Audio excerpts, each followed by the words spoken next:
en passant le Cap Horn.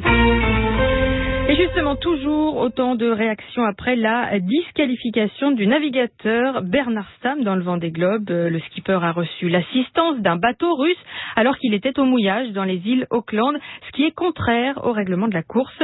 Gérard Petitpas a organisé de nombreuses courses au large, dont la Route du Rhum. Il a fondé l'Union nationale de la course au large et présidé pendant 10 ans le Forum international de la course océanique. Il est stupéfait par cette décision. Il estime que le jury aurait dû prendre en compte le contexte. Gérard Petitpas au micro de Catherine Potier.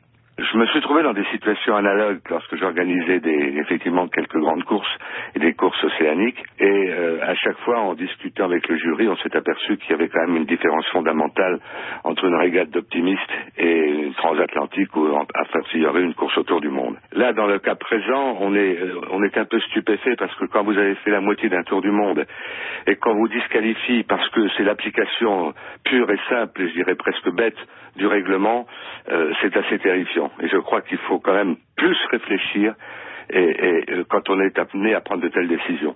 Un règlement, c'est sûr, ça existe, il faut l'appliquer, il faut pénaliser, c'est évident. Mais il faut voir aussi ce qu'est la pénalité, ce que ça représente pour l'homme, ce que ça représente par rapport à ce qu'il a fait. Et ça, c'est quand même très très important. Encore une fois, pour avoir été à la mer, pour avoir fait des grandes traversées, on se rend compte que tout ça, c'est un peu futile. Vous savez, quand on fait le tour du monde à la voile ou quand on fait des transatlantiques, on fait ça d'abord pour soi.